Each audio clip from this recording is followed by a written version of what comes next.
ଅଛ ଦିଦି? ତୁ କୁଆଡ଼େ ଗଲୁ ବଞ୍ଚା? ଏତେ ସମୟ ହେଲାଣି, ମୋ ଭାଇ କାହିଁ ଏପର୍ଯ୍ୟନ୍ତ ଆସିନି? ଯାଏ ଦେଖେ। ଆରେ ଏଠି ତ ମୋ ଭାଇ ନାହିଁ, ତାହେଲେ ଗଲା କୁଆଡ଼େ? ମୁଁ ତାକୁ ଏବେ କୋଉଠି ଖୋଜିବି? ଏମିତି ସେ ମେଣ୍ଢା ଛୁଆ ତା ଭାଇକି ଖୋଜୁ ଖୋଜୁ ସେଠାରେ କେତେ ଗୁଡ଼ିଏ ପାଦ ଚିହ୍ନ ଦେଖିଲା। ଆରେ ଏଇ ପାଦ ଚିହ୍ନ ସବୁ କାହାର? ଚାଲ ଏଇ ପାଦ ଚିହ୍ନ ରାସ୍ତା ଦେଇ ମୁଁ ଯିବି। ହେଇପାରେ ମୁଁ ମୋ ଭାଇକୁ ସେଠି ପାଇଯିବି। ମତେ ଛାଡ଼ି ଦିଅ। ମତେ ଏଠି କାହିଁକି ରଖିଛ? ମୋ ଭଉଣୀ ମତେ ବହୁତ ଖୋଜୁଥିବ। ଦୟାକରି ମତେ ଛାଡ଼ି ଦିଅ।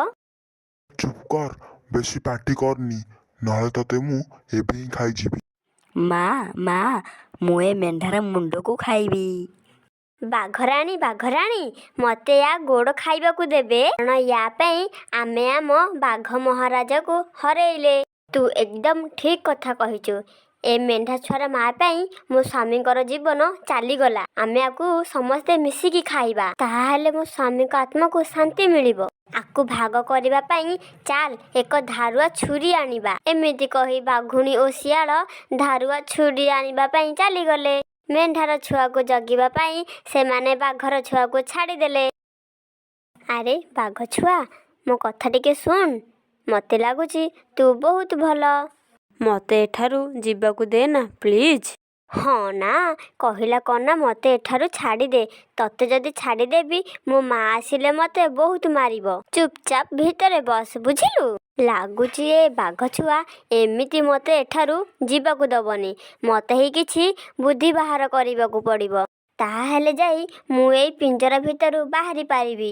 ଠିକ୍ ସେହି ସମୟରେ ଭଉଣୀ ମେଣ୍ଢା ତା ଭାଇକୁ ଖୋଜି ଖୋଜି ସେଠାରେ ପହଞ୍ଚିଗଲା ଓ ଜୋରରେ ଜୋରରେ ଭାଇକୁ ଡାକିଲା। ଭାଇଟି ତା ଭଉଣୀର ଡାକ ଶୁଣି ପାରିଲା। ହଠାତ୍ ତା ମୁଣ୍ଡରେ ଏକ ବୁଦ୍ଧି ପଶିଲା।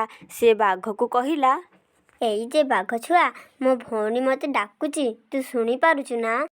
ହଁ, ଶୁଣିବିନି କେମିତି? ତୁ କ'ଣ ମତେ କାଲୁଣୀ ବୋଲି ଭାବୁଛୁ? ତୋ ଭଉଣୀ ତତେ ଡାକୁଛି, ସେଥିରେ ମୋର କ'ଣ ଯାଏ ଆସେ? ଓହୋ, ତୁ ବୁଝୁନୁ କାହିଁକି? ତୁ ଯା ମୋ ଭଉଣୀକି କହିବୁ ମୁଁ ଏଠାରେ ଅଛି। ମୋ ଭଉଣୀ ମୋ ପାଖକୁ ନିଶ୍ଚୟ ଆସିବ। ତୋ ମା ଯେତେବେଳେ ଏ ପିଞ୍ଜରା ଭିତରେ ଦୁଇଟି ମେଣ୍ଢା ଛୁଆ ଦେଖିବେ, ସେ କେତେ ଖୁସି ହେବେ କହିଲୁ? ଆରେ ହଁ, ଏ ମେଣ୍ଢା ଛୁଆ ତ ଏକଦମ ଠିକ୍ କଥା କହିଲା, କାରଣ ମୋ ମା ମତେ ସବୁବେଳେ ବୋକି ବୋକି ଖାଲି କହେ। ସିଏ ଯେତେବେଳେ ଏଇଠି ଦୁଇଟା ମେଣ୍ଢା ଛୁଆ ଦେଖିବ, ସିଏ ତ ମୋର ବହୁତ ପ୍ରଶଂସା କରିବ। ଏମିତି ଭାବି ବାଘ ଛୁଆ ଗୁମ୍ଫାରୁ ବାହାରି ତା ଭଉଣୀ ମେଣ୍ଢା